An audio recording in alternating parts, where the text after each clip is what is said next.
আসসালামু আলাইকুম গাইস, কেমন আছেন আপনারা সবাই? আপনাদের জন্য আমি আজকে একটা বুরানি রেসিপি নিয়ে আসছি। প্রথম দেখুন এখানে আমি কটা পুদিনা পাতা, কটা ধনিয়া পাতা আর সুন্দর করে একটু কাঁচামরিচ দিছি অল্প একটা, দিয়ে একটু পানি দিয়ে আমি কিন্তু এই মশলাটা ভালো করে একটু ব্লেন্ডার করে নিব। তো মশলাটা দেখুন এদিকে সুন্দর করে একটু পানি দিয়ে দিছি, আর এখানে আমি কিন্তু কটা কাটা ধনিয়া পাতাও দিয়ে দিলাম, যাতে একসাথে বেশি করে কটা পুদিনা পাতা দিছি আর ধনিয়া পাতা দিছি, দিয়ে কিন্তু এটা ব্লেন্ডার করে তারপরে কিন্তু দেখুন আমি ভালো মতন একটু সাইডটা নিমো, মানে সাইডটা সাবাটা আমি ফালাই দেবো, খালি নিচের পানিটা নেবো। আর এদিকে দেখুন আমি টক দই দিছি, এখানে আমি কিন্তু 3 কেজি টক দই লইছি। আর আমি যেই মশলাটা ব্লেন্ডার করছি এই মশলাটা দেখুন আমি সাইডটা এখানে দিয়ে দিলাম, দিয়ে কিন্তু বুড়ানিটা একটা ভালো মতন আমি এই ইয়াটা দিয়ে ভালো করে করে নিমু, ফেটটা নিমু। তো ডাল ঘুটনিটা দিয়ে ভালো করে গুটটা গুটটা তারপরে আমি ফেটমু। আর আমি এখানে কিন্তু ওই বাটিটা দিয়ে আরও একটু পানি দিলাম, এখানে 1 কাপের মতন। তো দিয়ে কিন্তু আমি পরে পানি লাগলে দিব এখানে। তো দিয়ে কিন্তু দেখুন আমি একটা মশলা বানাইছি, এখানে একটু যে বুড়ানির মশলা থাকে এই মশলাটা দিছি। আর লোকে এখানে চাট মশলা দিছি, আর 1 চামচ গোলমরিচের ফাঁকি দিছি আমি অল্প করে। গোলমরিচটা ভালো করে ফাঁকি করে নিছি, এই মশলাটা আমি ভালো করে ফাঁকি করে নিছি। ফাঁকি করে তারপরে কিন্তু এই মশলাটা দিয়ে দিলাম, এখানে স্বাদ মতো লবণ, বিট লবণ।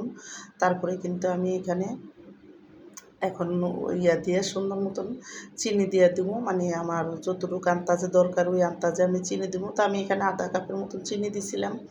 তো দিয়ে কিন্তু তারপরে দেখুন এখন আমি এটা দিয়ে তারপরে এখানে কিন্তু চিনিটা দিয়ে এরপরে আমি করবো। তো আমার তো লাগছে যে আর একটু কম, আমি আরও 2 চামচ চিনি এখানে দিয়ে দিছি, কারণ টক দইটা কিন্তু অনেক টক, এই জন্য কিন্তু একটু চিনিটা মিডিয়াম লাগবো, যাতে বুড়ানিটা খাইতে আলাদা একটা মজা লাগে এই জন্য। তা আমি কিন্তু এখানে বুড়ানির মশলা দিছি, চাট মশলার যেটা বুড়ানির মশলা ওইটা দিছি। আর সব কিছু দিয়ে এখন আমি এটাকে ভালো করে ব্লেন্ডার করে নেবো, ব্লেন্ডার করে তারপরে কিন্তু মানে আমি ফেটবো ভালো করে। তো ভালো মতন ফেটতে হইব, তো বুড়ানিটা কিন্তু ভালো করে ফেটতে হয়। তা আমি এখানে আরেকটু পানি দিলাম, মানে আমি ফেটটা যখন দেখবো যে এটা পাতলাটা ঘনত্বটা কতটুক আর পাতলা কতটুক, তারপরে কিন্তু আমি এটার ভিতরে দেবো, তারপরে এটা ফ্রিজে রেখে দেবো। তা আমার এই বুড়ানির রেসিপিটা যাদের পছন্দ তারা লাইক সাবস্ক্রাইব দিন, প্লিজ আমার ভিডিওটা বেশি বেশি শেয়ার করে দিন আর সাবস্ক্রাইব করে দিন। আর এইভাবে ঘরের মধ্যে মশলা দিয়ে কিন্তু বুড়ানি বানাইলে অনেক মজা লাগে বুড়ানিটা। তো দেখুন এদিকে কিন্তু আমার বুড়ানিটা বানানো অনেক হয়ে গেছে। তো আমি একটু দেখলাম যে সব ঠিক আছে নাকি পারফেক্ট নি। তো দেখলাম যে না, এটা ঘনত্বটাও ঠিক আছে আর এটা পারফেক্ট হয়েছে, মিষ্টিটাও ঠিক আছিল।